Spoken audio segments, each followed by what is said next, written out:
Welcome to Vanadium. I'm Chris Rankin. The more I learn about this mad world, the more mysterious it seems. Some of the things predicted by modern physics and quantum mechanics seem too strange to be true. Yet here they are.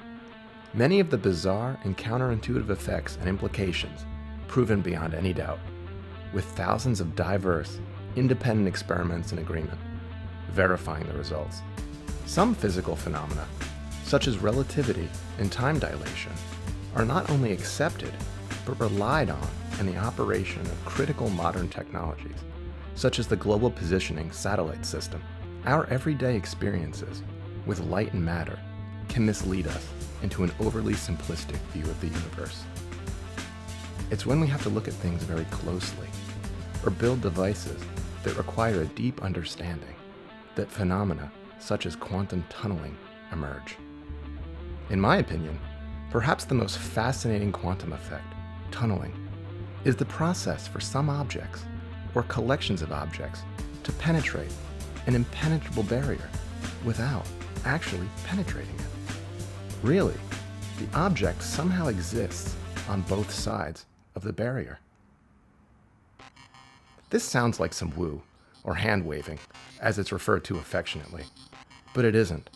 In fact, in the world of quantum mechanics, tunneling through impervious barriers isn't even considered exotic anymore. Quantum tunneling is so well accepted and understood, it's becoming precisely predictable, commonplace among physicists and engineers. I don't think enough of them stop to think about how amazing it is that something like quantum tunneling is definitely real and part of our machines and daily lives. It's so real, it's part of what drives the multi-billion-dollar transistor market.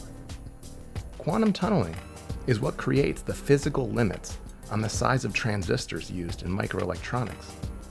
The idea is that, as the transistors get smaller and smaller, driven by advancement and Moore's law, the electrons making up the electrical current starts to jump out of the device and into neighboring transistors. This leaky current from tunneling electrons interferes with operation of the devices and severely limits miniaturization.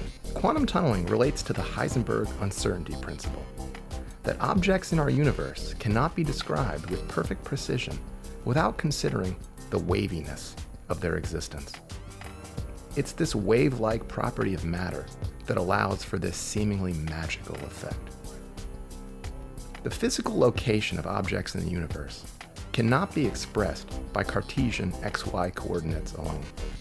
And as they get smaller and more quantum, the normal physical picture we're used to begins to break down. Objects exist in more than one location, spread out the way you would imagine a water wave. In order to begin to understand and predict these strange properties, it's necessary to describe an object in a different way, using something called a wave function. Wave functions can be used to define the standard solid object physical behavior of anything in the universe, but they become especially important in the quantum world. Wave functions are a way of mathematically characterizing the ordinary physical world, but also make predictions in the quantum regime. The wave function summarizes everything that can be known about a physical system. For every object, every system, electrons, chairs, toothbrushes, human beings, even politicians, no matter how simple or complex, seemingly inert or alive, a definable wave function exists. The waviness of the wave function, the part that drives all the magic, starts to really appear in small objects, or in some larger systems under specially controlled conditions. There are even macroscopic quantum effects, perfectly visible to the naked eye. Bose-Einstein condensates, an entire pool of liquid supercooled into one simple wave function, with all the waviness of single electrons, tunneling included. The wave function can be deduced using mathematical formulas, such as the Schrödinger equation. The square of the absolute value of this wave function is directly related to the probability distribution of the particle's position, which describes the likelihood that the particle is at any given place. The wider the barrier and the higher the barrier energy, the lower the probability of tunneling. When I first learned about this, I wondered, what happens to these tunneling objects while they're tunneling? How much time does it take? What would it look like if you were inside the object that was tunneling? I don't believe there is a clear answer, and even though this phenomenon is well known and has been exploited for all sorts of applications, there is still a lively debate about the philosophical interpretation of what this and other quantum effects might suggest. The researchers who first elucidated quantum tunneling were some of the best physicists around. Many of them started very mainstream and materialist in their thinking. However, more than a few of these scientists were driven to mysticism by the evidence of quantum tunneling and other spooky effects. There's one brilliant man who comes to mind, one of my heroes actually. While the rest of the physics community was coming to terms with the idea that electrons hold this teleportation-like tunneling, Brian Josephson was starting to show that the effect also occurs with pairs of particles. Two coupled particles tunneling through a barrier together, emerging as a perfect set on the other side. Brian Josephson predicted the tunneling of superconducting Cooper pairs and ended up receiving the Nobel Prize in 1973. Brian Josephson is incredibly interesting, regarded by his Cambridge colleagues as one of the smartest men who ever lived, and also one of the most open and creative. He invented something called a superconducting quantum interference device, or a SQUID, a design that still amazes me with its elegance and simplicity. These machines are used to detect minuscule magnetic fields at the quantum scale. I heard a rumor once that the character Egon Spengler from Ghostbusters was based on Brian Josephson. I don't know if that's true, but I definitely want it to be. Egon was another character that I looked up to as a kid. Since then, quantum tunneling has been demonstrated even more dramatically, using more than just single atoms, slowly getting closer to achieving quantum magic with larger and more complex systems. Researchers in Spain and Canada prepared a cluster of approximately 8,000 rubidium atoms, then cooled them to within a billionth of a degree above absolute zero.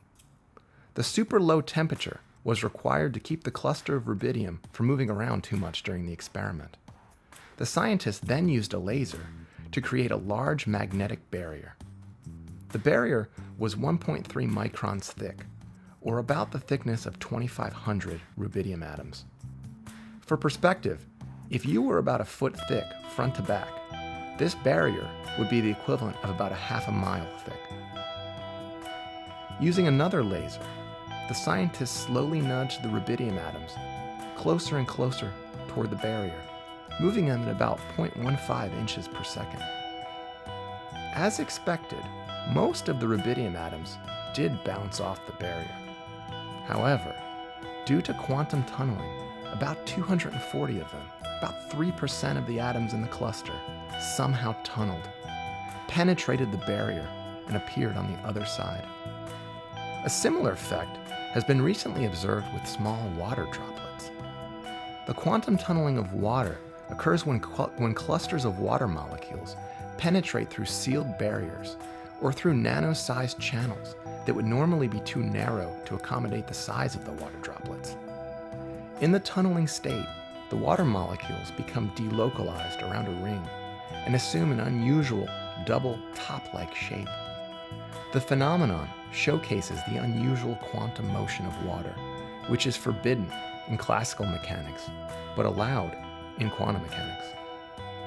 The quantum tunneling of water occurs not just in the laboratory, but also when it's confined in rocks, soil, and cell walls. The phenomenon is predicted to help scientists better understand the thermodynamic behavior and properties of water in confined environments, such as the transport and channels of cell membranes and in carbon nanotubes. Who knows what other strange discoveries, like quantum tunneling, lay ahead for science?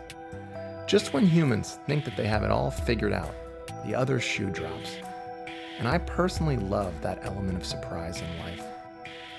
You can never get to the bottom of the beauty, no matter how long and how far you dig. Thank you very much.